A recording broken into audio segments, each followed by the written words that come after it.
pas ta femme. Delilah a dit à Samson, si tu m'aimes vraiment, tu vois, si tu m'aimes vraiment, dès que Samson a écouté, aimé, la Bible dit qu'il ouvrit son cœur. Donc, Dalila a fait comprendre à Samson, quand on aime quelqu'un, on ne vit pas la vie de cachette. Tu vois, à l'époque, quand on grandissait, la coucoulé, l'ombe, mon anya et l'ombe, tu vois? Non! Non! Quand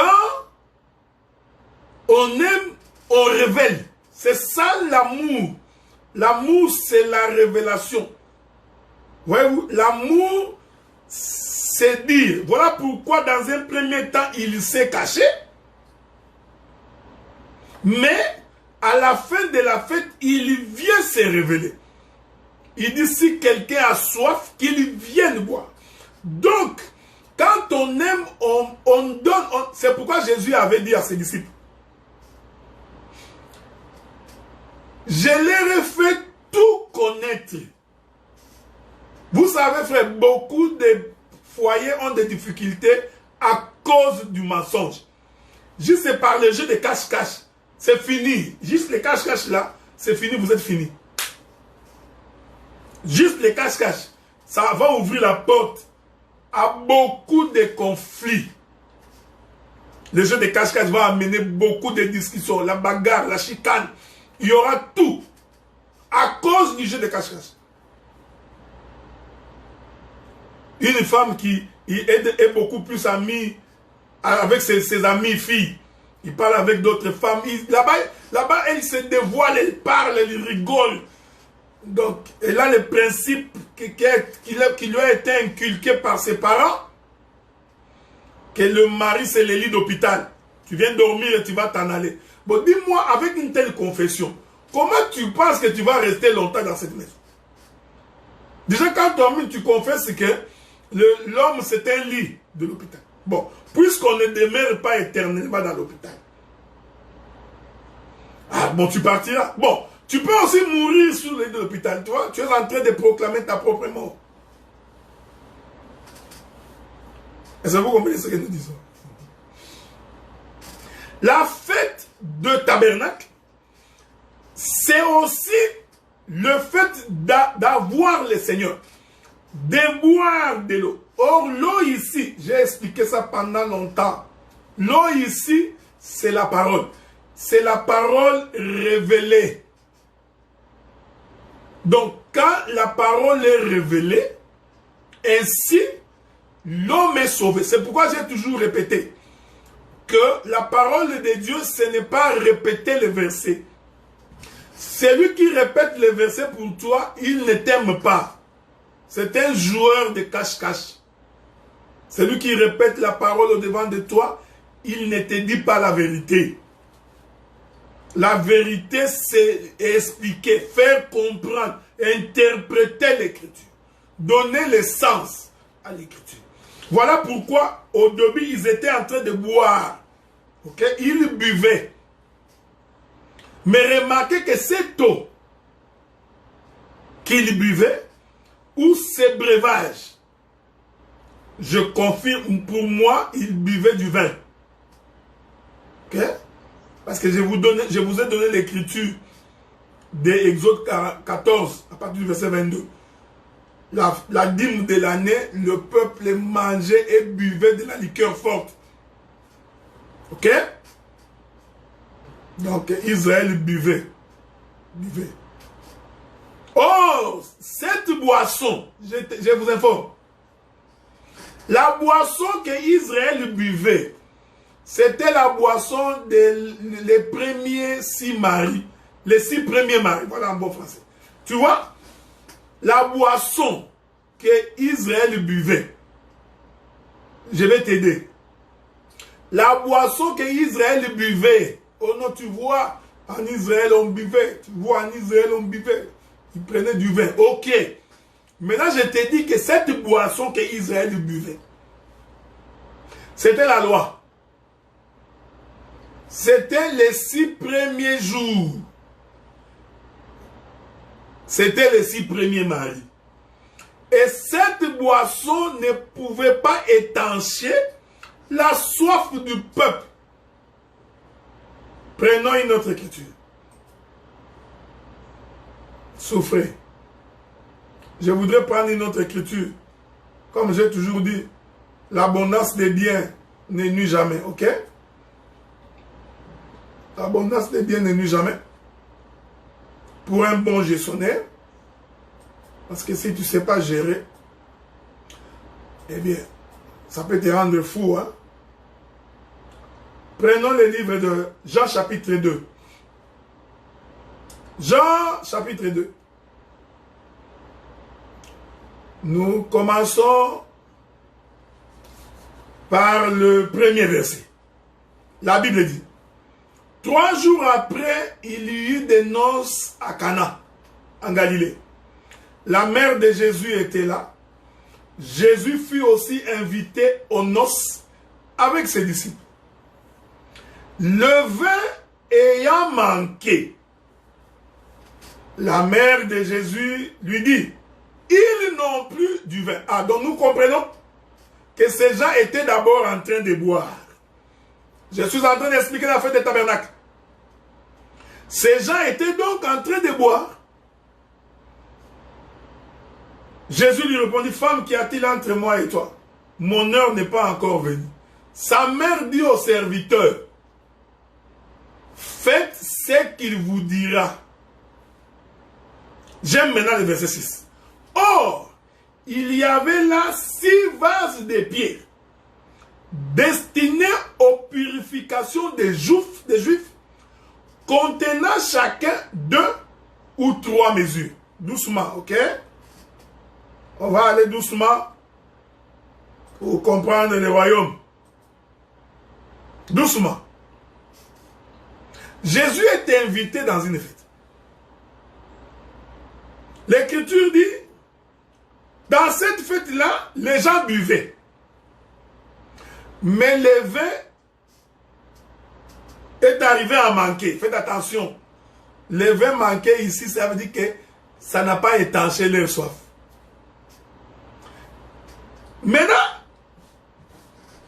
quand vous suivez la conversation de Jésus et de Marie, vous n'allez pas voir là où Jésus a dit à Marie: bon, maintenant que le vin manque, bon, envoyez-moi les disciples, les serviteurs, je vais faire du vin. Ça, ce n'est pas dit. C'est ici que nous aimons les ministres.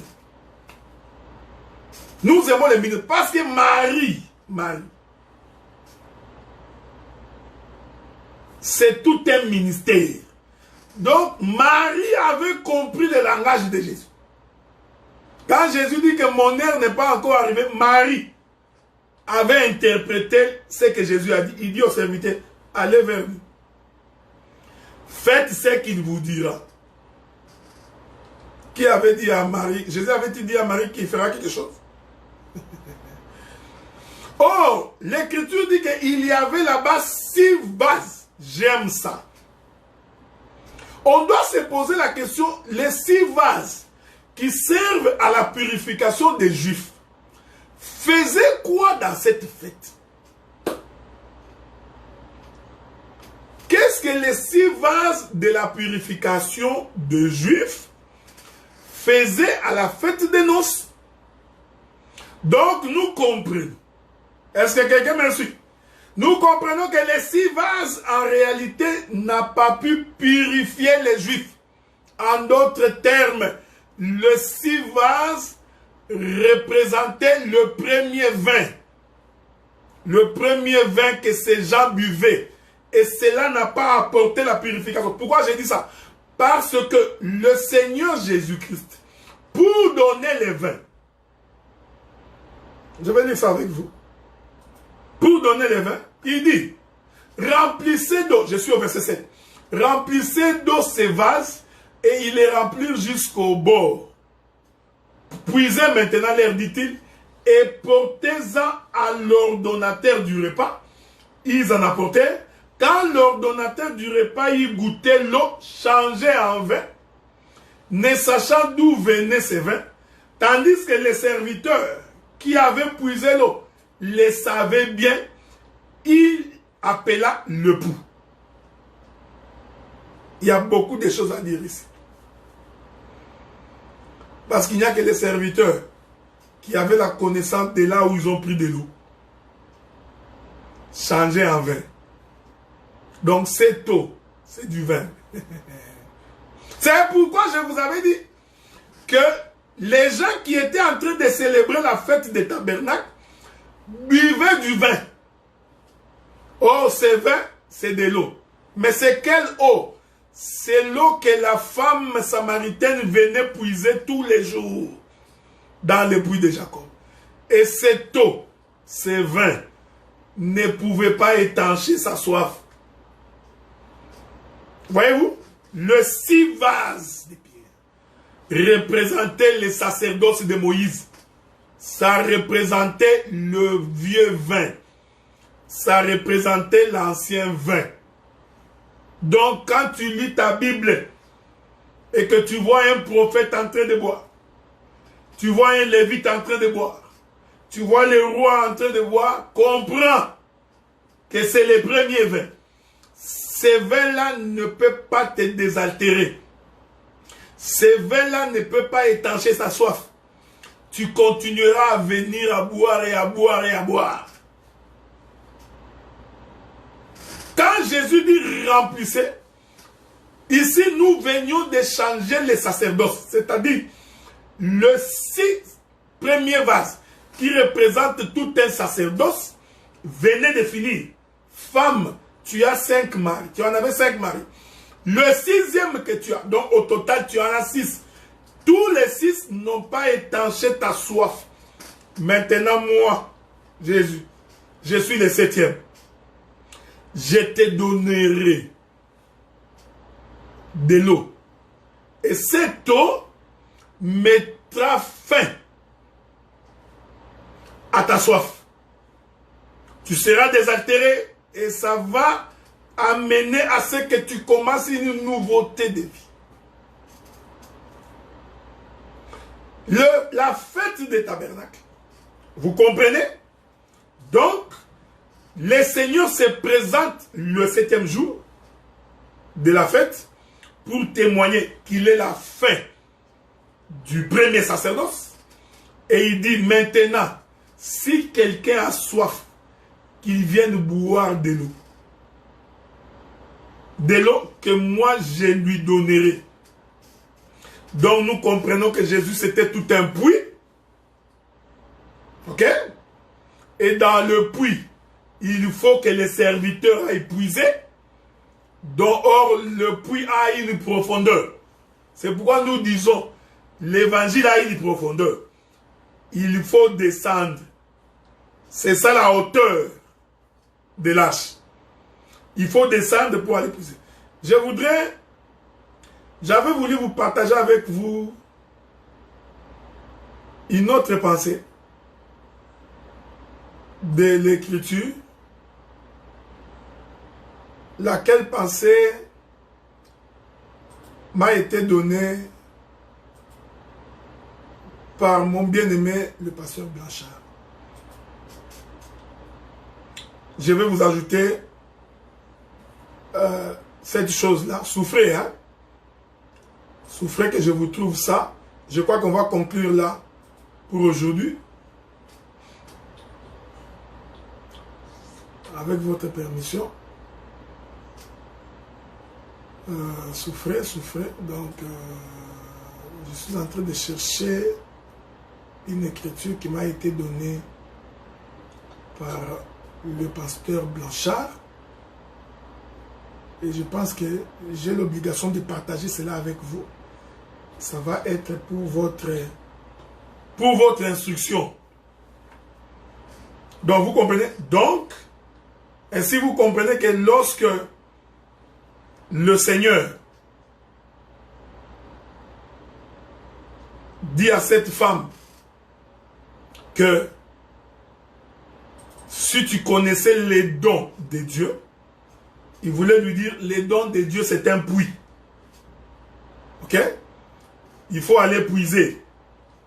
C'est pourquoi lorsqu'on mit de l'eau dans ces vases, dans ces 6 vases, les 6, en fait, quand ils ont rempli de l'eau, étaient devenus un seul vase. Et tout le monde devait aller puiser. Je voudrais quand même vous ajouter 2 ou 3 écritures. Okay? J'aime ça parce que c'est mon bien-aimé Blanchard qui me l'a donné. Je voudrais partager avec vous, le pasteur Blanchard. Prenons le livre de 1 Roi chapitre 7. 1 Roi chapitre 7. 1 Roi chapitre 7. Nous allons lire à partir du premier verset. La Bible dit, Salomon bâtit encore sa maison, ce qui dura 13 ans jusqu'à ce qu'il eut entièrement achevé.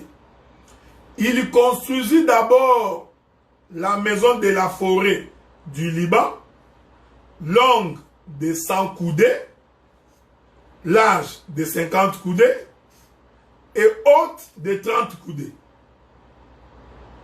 Elle reposait sur 4 rangées de colonnes de cèdre. Il y avait des poutres de cèdre sur les colonnes. On couvrit de cèdre les chambres qui portaient sur les colonnes, qui étaient au nombre de 45, 15 par étage. Ça, ce sont des enseignements. Beaucoup de choses à dire ici. Je vais sauter. Prenons le verset 8. Est-ce que vous remarquez? J'ai relu d'abord le premier verset. Parce que vous avez... Salomon bâtit encore sa maison, ce qui dura 13 ans jusqu'à ce qu'il eut entièrement achevé. Là, c'est 1 Roi chapitre 7, premier verset. Le verset 8. Sa maison d'habitation fut construite de la même manière dans une autre cour derrière les portiques. Il fit une maison de même genre que ces portiques pour la fille de Pharaon qu'il avait prise pour femme. J'aime ces choses. Maintenant, regardez. Parce que je vous les donne en passant. Si vous lisez ces écritures, vous allez vous rendre compte que, en fait, Salomon, il a en réalité construit 3 maisons. Vous pouvez lire tous les textes. Salomon a construit une maison pour Dieu. Il a construit une autre maison pour sa femme, l'Égyptienne qu'il avait épousée. Et il avait une autre maison où il siégeait pour faire ses jugements. C'est 1 Roi chapitre 7, du 1er au 8e verset. La Bible dit qu'il construisit sa deuxième maison de la même manière que la maison qu'il avait construite pour l'Éternel. Donc, il a construit sa maison, la maison pour sa femme et la maison qui lui servait de tribunal. Et les 3 maisons avaient tous la mesure de 100 coudées. Donc 100 coudées, 100 coudées, 100 coudées. Ça vous fait 300 coudées. Ça, c'est un bonus qui vous a été donné par le pasteur Blanchard.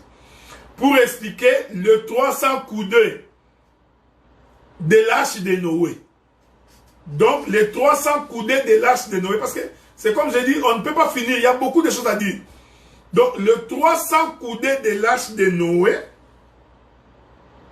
correspond également aux 3 maisons de 100 coudées que Salomon avait construites. Si le Seigneur nous prête vie, nous expliquerons la cour magistrale de Salomon, là où il y avait son trône en ivoire et là où il rendait son jugement. Nous expliquerons sa propre maison d'habitation et l'habitation de la femme égyptienne. Parce que toutes ces choses renferment les mystères du royaume. Donc les 3 maisons de 100 coudées font 300 coudées, qui est la longueur de l'arche de Noé. La hauteur de l'arche de Noé. qui avait aussi 3 niveaux. Ok? Donc nous avions le parvis, le lieu saint et le lieu très saint. Et je vous avais dit que le parvis, c'est la partie extérieure du temple. C'est par là que tout le monde entrait. Et le lieu très saint, c'est le fond de la maison. Et c'est là que Dieu habitait. En d'autres termes, c'est dans les lieux très saints que Dieu se révèle. C'est dans les lieux saints, très saints, qu'on connaît véritablement Dieu. Je répète ça. Le lieu très saint, là-bas, Dieu ne se cache pas. Il est dévoilé. C'est sa chambre. Dans sa chambre, Dieu se dévoile. Il enlève ses vêtements. Je répète ça. Le 7e jour, quand Jésus monte pendant la fête des tabernacles, lorsque Jésus dit, si quelqu'un a soif, qu'il vienne boire, en fait, Jésus s'est dévoilé. Dans un autre langage, nous sommes dans le lieu très saint. Parce que dans le lieu très saint, celui qui s'est caché se dévoile. Je vais répéter ça calmement. Pour que tu sois capable de bien me comprendre. Quand Dieu est dans les lieux très saints, il est à découvert. Ok? C'est parce que son esprit, sa parole est avec lui. Il se dévoile, il ne se cache pas. Mais quand Dieu veut sortir dans les lieux saints, il doit porter un habit. Quand il veut encore sortir dehors, Dieu porte encore un autre habit. Est-ce que quelqu'un me comprend? Dans le lieu très saint, l'Éternel est nu, dévoilé. Dans les lieux saints, il porte un habit. Dans le parvis, il porte aussi un autre habit. Je vais que le Seigneur m'aide à pouvoir trouver cette écriture-là dans les livres d'Ézéchiel. Ok? Souffrez. Qu'est-ce qui est écrit dans le livre d'Ézéchiel?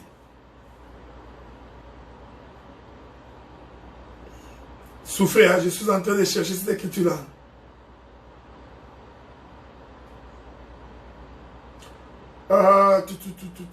Souffrez, souffrez. Vraiment, j'espère que... Voilà. Ézéchiel chapitre 44. Prenez le livre d'Ézéchiel chapitre 44. Je vais lire le verset 17. La Bible dit, je demande au bien-aimé Jimmy, ce jour si je parle beaucoup, je parle pendant 2 heures. Donc essaye de couper mes interventions en 3 épisodes pour que les gens ne se fatiguent pas. Mais moi j'ai le souffle du but, laissez-moi parler. Surtout que je suis invité au restaurant. Donc mon épouse m'a invité au restaurant, donc je vais aller manger au restaurant. Donc je suis tout à fait à l'aise. Bon, regardez, la Bible dit, Ézéchiel 44, verset 17. Lorsqu'ils franchiront le pont... Non, allons lire ça très bien. Hein? Allons lire ça très bien pour que les gens puissent nous comprendre bien. Ézéchiel 44. Je vais commencer par le verset 15. Mais les sacrificateurs, les Lévites, fils de Tsadok, qui ont fait le service de mon sanctuaire, quand les enfants d'Israël s'égaraient loin de moi, ceux-là s'approcheront de moi pour me servir. Ils se tiendront devant moi pour m'offrir la graisse et le sang, dit le Seigneur l'Éternel. Ils entreront dans mon sanctuaire. Ils s'approcheront de ma table pour me servir. Ils seront à mon service. Lorsqu'ils franchiront les portes du parvis intérieur, ils revêtiront des habits de lin. Et ça vous comprenez? Je demande au bien-aimé Delphin de patienter parce que je suis en train de lire les Écritures. S'il te plaît.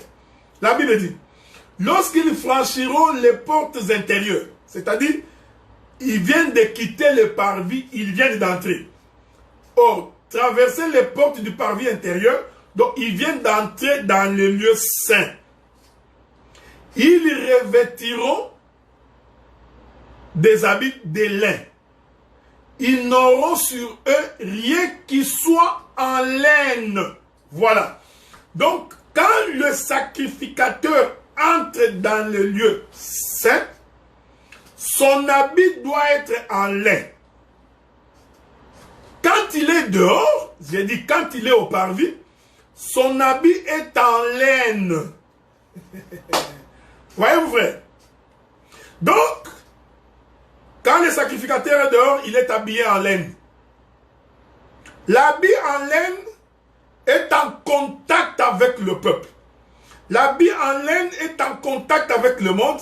L'habit en laine, c'est le parvis. Mais quand il entre, écoutez, dans le lieu saint, là où il y a le pain, son vêtement doit être en lin.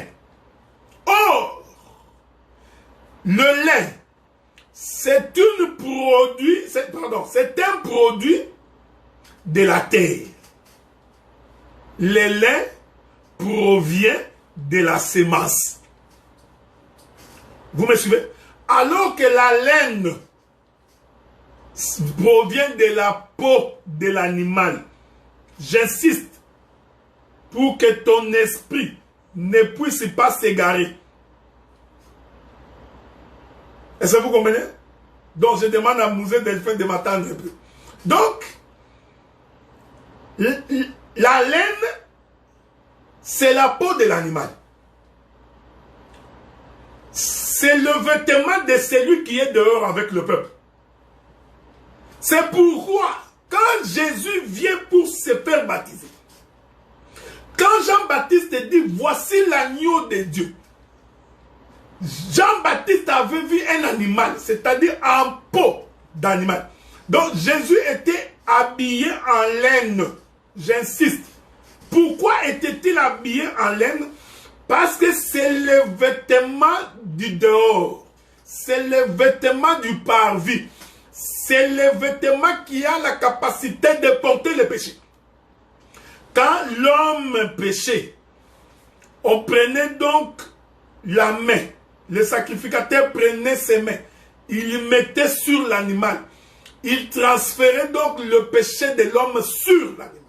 Donc l'animal avait la capacité de porter le péché du peuple. Voilà pourquoi le sacrificateur, quand il est dehors, l'habit qu'il porte, c'est fait en peau d'animal. C'était l'habit en laine. Est-ce que vous comprenez ça? Or, Adam a commencé à manger les animaux après qu'il ait péché. Avant que Adam ne pêche, Adam ne mangeait pas les animaux. Est-ce que vous me comprenez? Je vais vous aider. Que le Seigneur vous bénisse. L'Éternel Dieu dit à Adam, je te donne pour nourriture toute herbe des champs. Donc la nourriture de l'homme était une semence avant le péché. La nourriture de l'homme, c'était le produit de la terre. Oh, cette nourriture de l'homme, c'est ça le vêtement en lin. Est-ce que quelqu'un me comprend? Je voudrais vraiment que vous compreniez parce qu'il y a de la turbulence. Nous volons. Hein? Donc nous sommes dans Airbus 738. Ok? La nourriture de l'homme avant de pécher, c'était la semence. Je suis dans le livre de Genèse chapitre 2. Je te donne pour nourriture toute herbe des champs, portant en elle une semence. Vous comprenez? En d'autres termes, or, la nourriture, c'est la parole. Et la parole, pour nous, c'est tout un vêtement. Est-ce que vous comprenez? Donc, Adam, je voudrais insister pour que tu vois, et peut-être que tu ne vois pas. Adam, avant de pécher, s'habillait en lin. Pourquoi? Parce qu'il était dans la présence de Dieu. Il était dans le lieu saint. Il mangeait la nourriture de Dieu. La nourriture sanctifiée. Il mangeait le pain. Or, le pain, c'est le produit de la terre. C'est pourquoi je vous avais dit que lorsque Joseph se retrouve en Égypte, Joseph va faire un dépôt de blé. Il n'a pas fait un dépôt de la viande. On n'a pas mis en stock la viande boucanée. Oh non, tu vois, mettons le poisson fumé. Non, non. Tous les stocks de Joseph, c'était le blé. C'est-à-dire les produits de la terre. Est-ce que vous comprenez ce que nous disons? Tout celui qui est enfant de Dieu, il mange donc le pain, qui est le produit de la terre. La sémence. C'est ça la nourriture de la maison. C'est pourquoi quand le sacrificateur est à l'intérieur, dès qu'il traverse le lieu saint, il doit enlever, écoutez maintenant, il doit enlever son vêtement de la peau de laine. J'aime ça. Donc nous comprenons. Je suis en train de sentir le mouvement du Saint-Esprit. Regardez cette chose. Or, quand Jésus est sur la terre, c'est l'agneau habillé en peau de laine. Est-ce que vous comprenez? Maintenant, cette peau de laine, c'est ce qui porte les péchés. Voilà pourquoi, quand Jésus est ressuscité, oh, j'aime ça. Allons lire une écriture. Hein? Il y a des gens qui, des fois, quand ils lisent, ils ne comprennent pas. J'aime les écritures, j'aime la Bible. Quand Jésus est ressuscité, il y a une écriture. Mon bien-aimé Roland n'est pas là, mais Guy Gaston est là. Il y a une écriture qui dit que les gens qui sont entrés dans les tombeaux, ils ont trouvé que les linges dans lesquels il était enveloppé étaient restés. Est-ce que quelqu'un peut retrouver cette écriture-là? Je ne sais pas. Bon, prenons Luc chapitre 24. Luc chapitre 24. La Bible dit ceci. Si vous me trouvez notre écriture, donnez-la moi. Je ne peux pas refuser les écritures. La Bible dit ceci. Verset 9. À leur retour du sépulcre, ils annoncèrent toutes ces choses aux 11 et à tous les autres. Ce sont les femmes. Celles qui dirent ces choses aux apôtres étaient Marie de Magdala, Jeanne, Marie, mère de Jacques, et les autres qui étaient avec elle. C'était beaucoup de femmes. Ils tinrent ces discours pour des rêveries. Ils ne crurent pas ces femmes. Mais Pierre se leva et courut au sépulcre. S'étant baissé, il ne vit que les linges qui étaient à terre. Puis il s'en alla chez lui dans l'étonnement de ce qui était arrivé. Voyez-vous, frère, ici nous expliquons le mystère du royaume. Quand Jésus est ressuscité, Pierre va courir dans les tombeaux. Il arrive au tombeau, étonnamment, il trouve que les habits, hein, avec lesquels on avait enveloppé Jésus pour l'enterrer, ces habits-là étaient restés. Mais lisez les textes, frère. Les gens qui ont rencontré Jésus, ils ont encore rencontré Jésus avec un vêtement. Ok? Je vais vous aider à comprendre ces choses. Oh, que l'évangile est bon. On déshabille Jésus à la croix. Ok? Ensuite, pour l'enterrer, on prend des linges, on l'enveloppe. Comme Lazare. Ok? Ici, tu ne vas pas échapper. Tu comprendras. On l'enveloppe des habits. Donc, Jésus a été enterré, enveloppé. J'ai dit, ces vêtements-là avec lesquels on a enveloppé Jésus pour l'enterrer, c'est l'habit en laine. Parce qu'il a porté les péchés de l'humanité. Vous voyez, c'était un animal. C'est l'agneau. Donc, les linges là, c'est les vêtements en laine. C'est les vêtements du dehors. C'est les vêtements du parvis.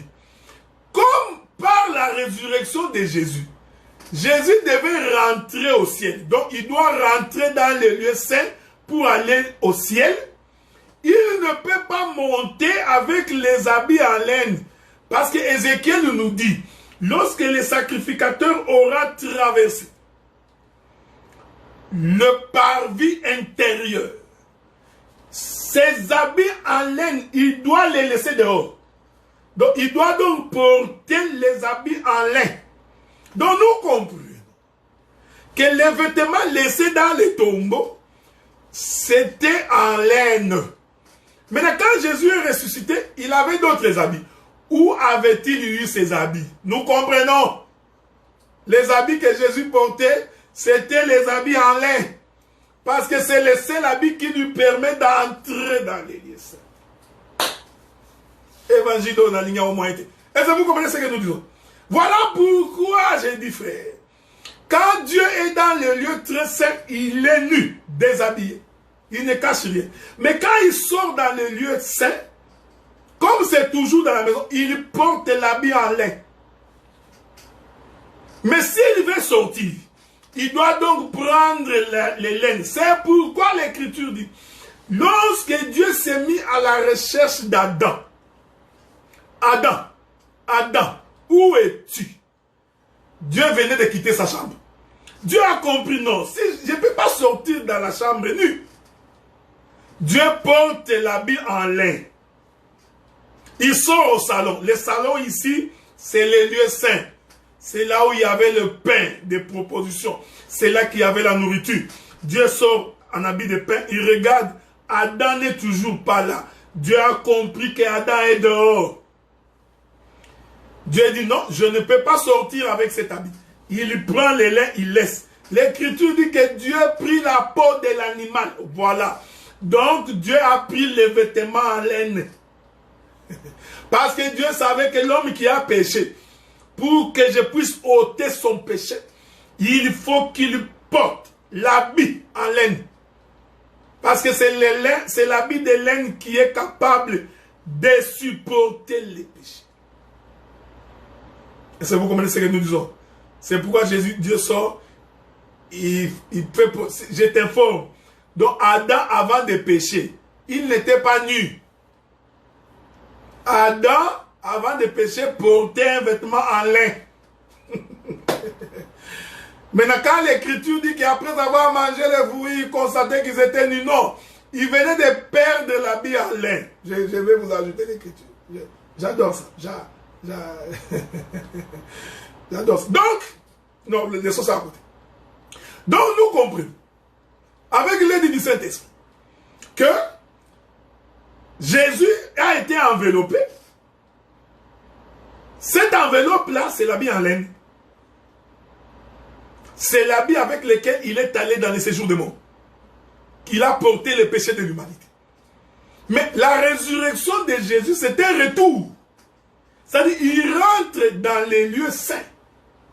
Comme Jonas disait, je reverrai encore ton saint temple. Donc cette résurrection, c'est ça, Ézéchiel chapitre 44. Jésus ne pouvait pas monter avec cet habit de laine qui était porteur du péché. Parce que le péché, c'est pour les parvis. Ça doit rester au parvis. Voilà pourquoi, une fois ressuscité, il n'a plus les mêmes vêtements. La Bible dit que certaines femmes ont voulu les toucher. Jésus dit non. Les corps que j'ai maintenant, mais il s'agit de quel corps? L'homme était enterré, il a laissé les habits là-bas. Vous voyez, frère? C'est pourquoi je vous ai toujours dit que ça, ce n'est pas Kalao. Pas Kokumbo l'étudiant noir. Ou un croco à l'ouose. Nous ne lisons pas la Bible comme un croco à l'ouose. Hein? Ndata Sangwe, la jeune fille. Tu étais habitué à lire Ndata Sangwe, la jeune fille. Ndata Sangwe, la jeune fille. Tu penses que, de la même manière que tu lisais Ndata Sangwe, la jeune fille, tu viendras aussi comme ça dans la Bible. Nous, on ne prêche pas Ndata Sangwe. Nos bien-aimés de l'Afrique de l'Est, de l'Ouest. Ndata Sangwe, c'est un papa, c'est un roman, un livre qu'on faisait au Congo à l'époque.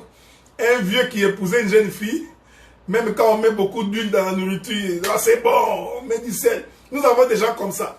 Même quand il dit une mauvaise parole, alléluia, oh gâche, oh gâche, oh gâche, oh gâche. Là, on a mis de l'huile, il y a beaucoup d'huile, mais l'homme dit alléluia. Bon, on met du sel. On met beaucoup de sel, l'homme, alléluia. Oh.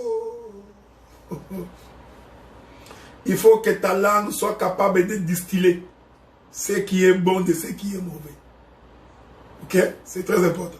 Donc, si quelqu'un te pose la question, mais Jésus a été enterré, on a trouvé ses linges là-bas, mais quand il est sorti, il avait quel vêtement? Voilà, il n'a pas compris. Il a repris les vêtements en lin. C'est les vêtements de la maison. C'est pourquoi, quand cette femme a voulu toucher Jésus, mais comme elle est démon, j'aime ça. Je vous aime, mes frères. donc, quand la femme a voulu toucher Jésus, il dit non, ne me touche pas. Parce que le corps, vous comprenez, frère, j'explique ici par la même occasion l'enlèvement. Nous mourrons au péché par le corps corruptible, c'est le vêtement en laine. Nous ressuscitons incorruptible, le corps, mais avec un vêtement incorruptible qui est en fait le vêtement en lin, qui provient de la sémence. C'est un retour dans les jardins. C'est pourquoi je vous avais dit que quand quelqu'un croit au Seigneur, il doit manifester la sémence. Bien aimé dans le Seigneur, je crois que je dois avoir fini mon intervention sur les fêtes de l'Éternel. Je voudrais conclure. Les différents, parce que nous en avons observé 7 fêtes de l'Éternel. Selon le livre de Lévitique, chapitre 23. Vous allez voir que toutes les fêtes nous parlent du mystère du royaume. Et je vous avais fait remarquer, il n'y a aucune fête que nous célébrons comme ça physiquement. Parce que les différentes fêtes de l'Éternel constituaient des enseignements. Les différentes fêtes de l'Éternel, Dieu avait donné ça comme une parabole pour qu'un ministre soit capable d'expliquer ce que c'est la fête de l'Éternel. J'ai attiré votre attention pour vous dire, la Noël n'est pas la fête de l'Éternel. La bonne année n'est pas la fête de l'Éternel. Même la fête d'anniversaire n'est pas la fête de l'Éternel. Parce que tu as fini tes études, ce ne sont pas les fêtes de l'Éternel. Le fait de l'Éternel, tel que nous l'avions observé, c'est toute la vie d'un enfant de Dieu qui s'est converti, qui marche avec Dieu, qui commence une nouveauté de vie. La fête des mères n'est pas la fête de l'Éternel. Voilà pourquoi les églises du Seigneur devraient nous éviter ce genre de choses. La fête de Saint-Valentin dans l'église, la fête des mères dans l'église. Nous, aujourd'hui, ici, on célèbre la fête des pères. Tu amènes ça dans l'église. Non. Tu ne peux même pas amener ta fête d'anniversaire dans l'église. Non. Donc, nous venons comme ça à l'église, on arrête les kits. En plein kit, les pasteurs se mettent debout. Joyeux anniversaire, papa, papa. Vous terminez, vous continuez l'enseignement. Non, non. Nous ne t'avions pas empêché de fêter ta fête d'anniversaire. Mais en fait, tu es en train de fêter ta mort. Plus tu fêtes l'anniversaire, plus tu tends vers la mort. Au moins, rassure-toi que tu as le Seigneur. Parce que si tu tends vers la mort, que tu ne connais pas Dieu, eh bien, tu connais ta destination finale. Voyez-vous, frère. Donc, j'ai fini les différentes fêtes de l'Éternel. Mais il y a beaucoup d'éléments à exploiter. Parce que je n'ai pas eu le temps d'expliquer les 50 coudées, les 30 coudées. Je n'ai même pas eu le temps d'expliquer l'ivresse de Noé. Parce qu'il faut encore expliquer l'ivresse de Noé. Quand Noé sort de l'arche, il fait sa vigne. Il récolte les produits de sa vigne. Il boit, ivre, il rentre dans sa chambre et se déshabille. Tout ça, voyez-vous? Donc, ce sont des choses à expliquer. Donc, mon bien-aimé Delphin, je m'excuse de t'avoir empêché de faire ton travail. Nous avions essayé de passer en direct à la radio, mais c'est sûr qu'on n'a pas réussi parce qu'il y a encore beaucoup de choses à fixer. Il nous faut un micro, il y avait des programmes à installer dans l'ordinateur. Donc, c'est ce qui fait que ça nous a un peu empêché de pouvoir avancer. Je voudrais ici, d'emblée déjà, dire à des frères, à des sœurs qui auront l'intention un jour d'intervenir à la radio, essayez d'installer Skype dans vos téléphones, dans vos ordinateurs, laptops. C'est très important. Essayez d'avoir un micro pour que si tu interviens en direct, que nous puissions te suivre et que le peuple également puisse vous suivre. C'est très très important. Donc nous allons faire de notre mieux pour que même sur vos téléphones, vous puissiez nous suivre. Si vous ratez l'enseignement, nous aurons la possibilité de revenir pour que dans la radio, vous pourrez toujours vous rattraper. Il y aura des publications, des écrits, des articles. Donc, j'ai conseillé à tous les ministres de nous appeler de gauche à droite, de nous faire parvenir leurs différentes interventions. Donc, nous allons faire de notre mieux pour que la chaîne de la radio ne soit pas une propriété du genre, il n'y a que moi qui passe. Nous ferons en sorte qu'il y ait une variété de ministres, variété de prédicateurs. C'est comme je vous ai toujours dit, un bon prédicateur n'a pas peur. Voyez-vous, un ministre n'a pas peur des autres ministres. Non. Donc la présence d'un autre ministre ne peut pas inquiéter un autre ministre. Si tu vois un autre ministre qui est inquiété de la présence de l'autre, comprends tout simplement qu'il puise de l'eau dans un bidon et que des fois le bidon va finir, c'est pourquoi il a peur. Mais un bon ministre, que nous soyons 50, 80, que nous soyons réputés ou pas, un ministre qui a la parole n'a pas peur. Voyez-vous? Donc il y aura de la place pour tous les serviteurs de l'Éternel. Que le Créateur des choses visibles et invisibles, c'est lui qui nous a donné le souffle de vie, c'est lui qui nous a protégés, qui nous a gardés, et qui a fait en sorte que nous puissions nous voir aujourd'hui. Ma prière est que ce Dieu-là puisse vous garder, qu'il vous protège, et ainsi, si le Seigneur nous prête vie, nous pourrons, je vais essayer d'atteindre ça, si le Seigneur nous prête vie, nous pourrons alors par la suite continuer le samedi en 8. Donc mon émission de samedi aura toujours lieu, mais celle de dimanche, probablement, je crois que nous allons devoir mettre un point virgule aujourd'hui. Que le Créateur des choses visibles et invisibles qui vous garde et qui vous protège, nous remettons à la régie pour que nous puissions finir ce que nous nous sommes dit. Attendez, je suis en train de me battre pour que nous puissions, voilà. Donc, que le Seigneur vous garde dans le précieux nom du Seigneur. Errez, toi, pays, dont le roi est de race. Bon, voilà, donc...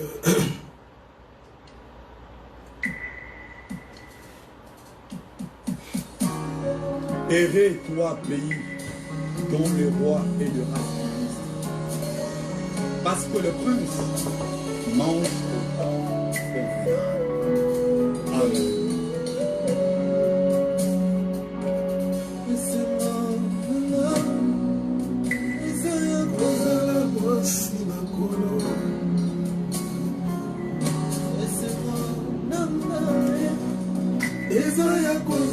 Attends, je vais mettre ça.